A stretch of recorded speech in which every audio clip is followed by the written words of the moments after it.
Chère fleuve méridienne, cher fleuve méridien, bonjour.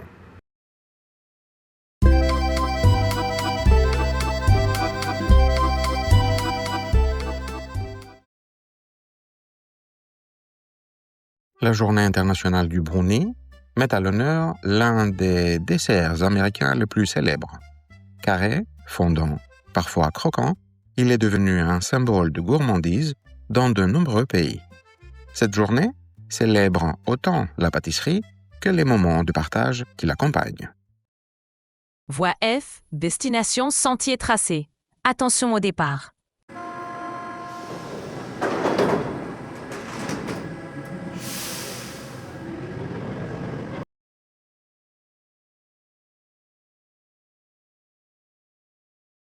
Première question.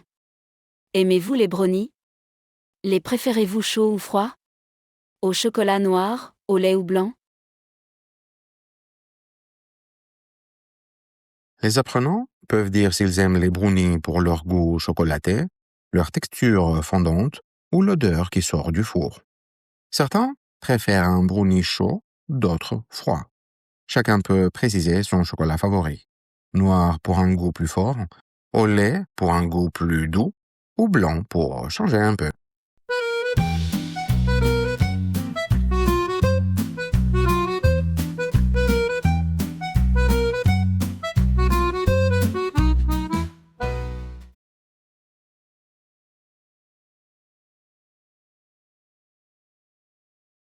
Deuxième question. Achetez-vous des brownies ou en faites-vous? Certaines personnes aiment en acheter en boulangerie, au café ou au supermarché. D'autres préfèrent en préparer à la maison avec du beurre, des œufs, du sucre et du chocolat. Il est possible de préciser si la recette est facile, rapide ou si quelqu'un dans la famille en cuisine souvent.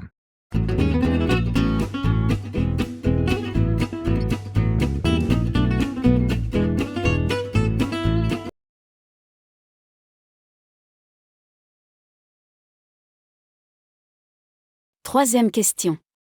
À quelle occasion mangez-vous des brownies? Avec qui? Les accompagnez-vous d'une boisson ou d'une glace? Le brownie peut être dégusté pour un goûter, un anniversaire, une fête ou tout simplement après un repas. Beaucoup le partagent en famille ou avec des amis.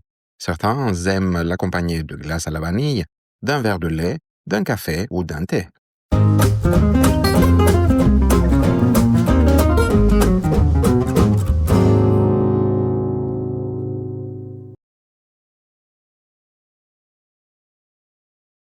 Créée à l'initiative de plusieurs ONG, la Journée mondiale du climat sensibilise au dérèglement climatique et à leurs conséquences sur la planète.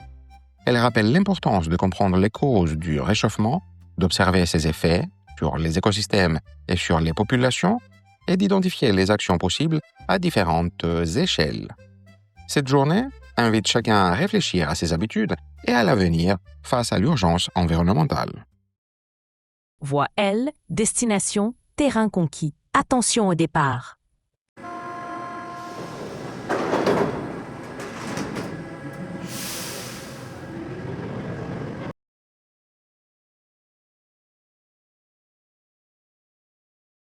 Première question. Avez-vous remarqué des changements climatiques dans votre pays? Lesquels? Beaucoup de personnes observent des saisons moins marquées, des étés plus chauds, des hivers plus courts ou des pluies plus violentes. D'autres parlent d'incendies plus fréquents, de sécheresses, d'inondations ou de tempêtes plus intenses. Ces signes donnent souvent l'impression que le climat est devenu instable.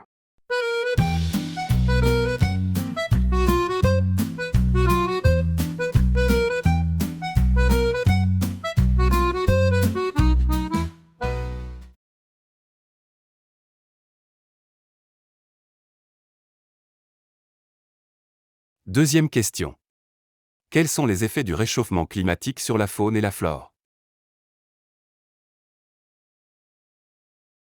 Le réchauffement modifient les habitats naturels. Certaines espèces se déplacent vers le nord ou en altitude, tandis que d'autres disparaissent progressivement. De nombreuses plantes fleurissent plus tôt et plusieurs animaux modifient leurs habitudes de migration. Les écosystèmes se fragilisent, en particulier dans les régions froides ou sèches.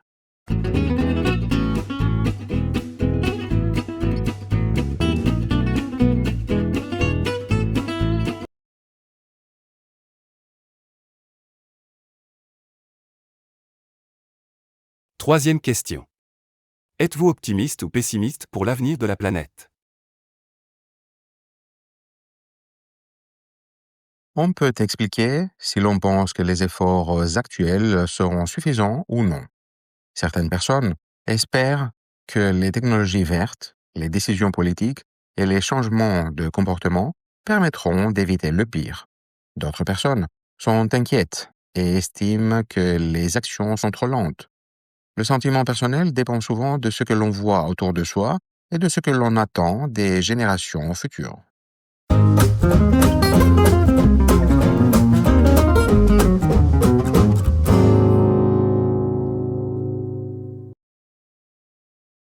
Voie E, destination, sommet atteint. Attention au départ.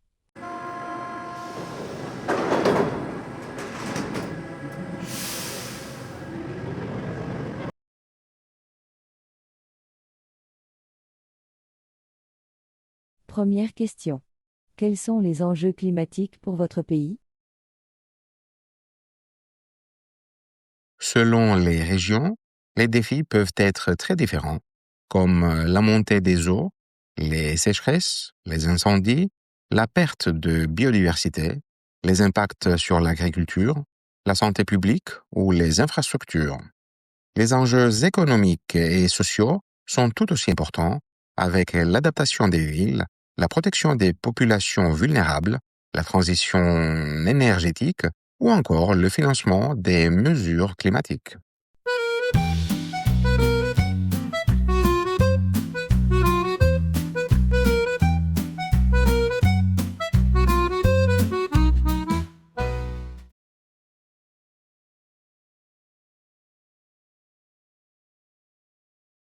Deuxième question. Faut-il plus de lois ou plus de sensibilisation pour lutter contre le changement climatique? Pour limiter les émissions, encadrer les industries et orienter les choix économiques, beaucoup jugent la réglementation indispensable.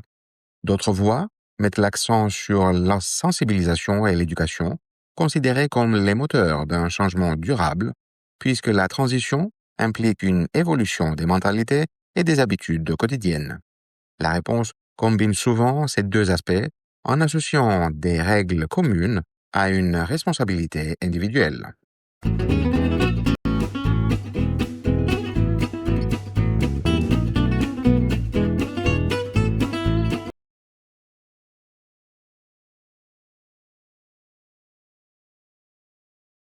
Troisième question. Que pensez-vous des mouvements comme la grève étudiante pour le climat de Greta Thunberg?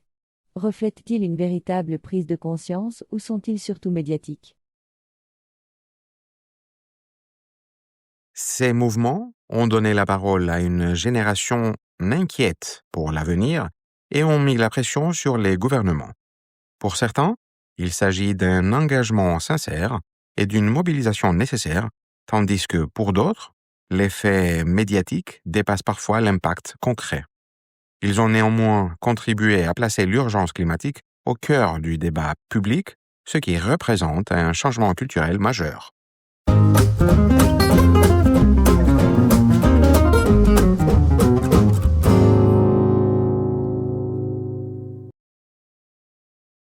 Prochain arrêt.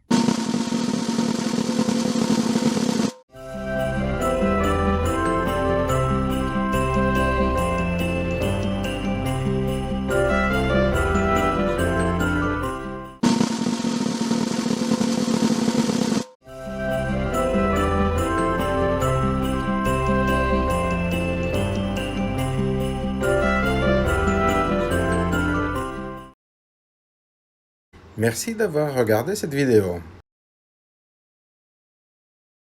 Si elle vous a plu, mettez un pouce bleu et abonnez-vous pour ne rien manquer.